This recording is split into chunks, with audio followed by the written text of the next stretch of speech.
So I want to thank you for coming in and having the consultation with us here at New Smile Dental. It was really a pleasure meeting you.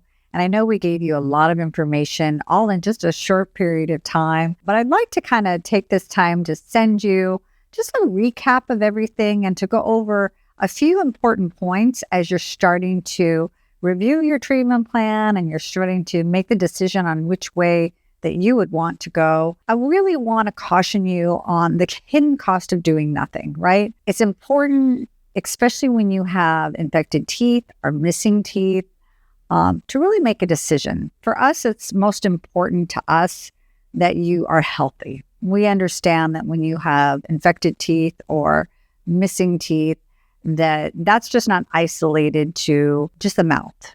It's systemic. So that infection goes throughout the entire body. And it's important that we deal with that. And there's many different options that we discussed during our consultation that you can go with. But I wanted to go into it a little bit more detailed with you. So the hidden cost of doing nothing, you simply can't skip this part. And here's why. Both missing teeth and active infections should be dealt with rapidly before irreversible damage to the body occurs. Infection in the mouth, again, is systemic to the body, right? So important that we don't just think that, I can wait 5 more years. I can wait another couple of years. Everything's going to be okay.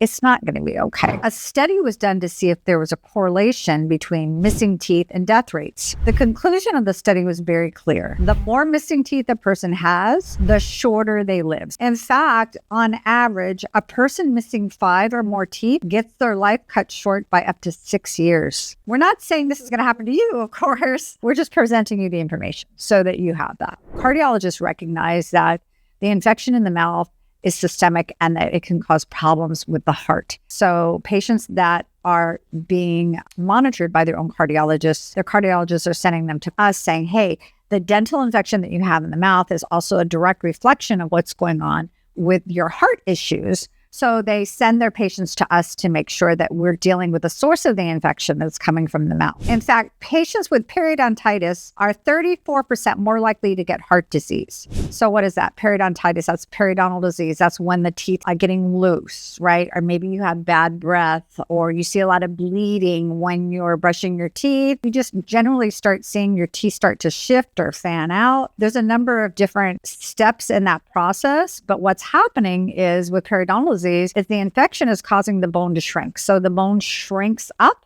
and the tooth itself doesn't have that solid support anymore because the bone is what helps hold that tooth in place. Because we don't have that solid support anymore, the tooth becomes loose and then we end up losing that tooth. Again, the periodontitis or periodontal disease, people that have that are 34% more likely to get heart disease. And according to the CDC or Center for Disease Control, heart disease is the #1 cause of death for men and women for almost all backgrounds. The disease is beginning to affect people at younger and younger ages all the time too. So can you see why it is of the most importance for you to understand the significance of these risks, whether or not you decide to get dental treatment or not? If you've already received your CBCT scan, which is what we took here at the office for you, you can see your infection. In fact, we went over all of those steps so you can see it by looking at the dark holes. When you were looking at your x-rays or your scans that we took for you, the areas in the bone where it looked like it was dark, that's actually where that infection is literally just eaten a hole in the bone. Unfortunately, patients come to us and they've waited a long time and then finally they come in,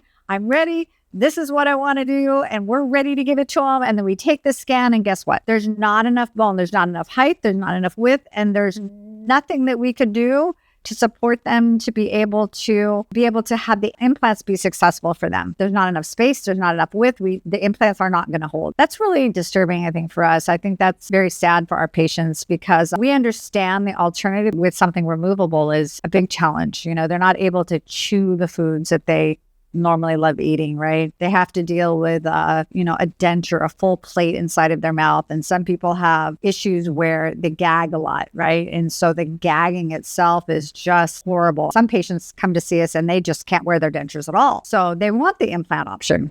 So I kind of wanted to circle back with you just today, just to kind of go over some of the points of why it's important to, if you're thinking about this, and good news, you were a good candidate for the implants. You've got a great opportunity to be able to move forward with those implants.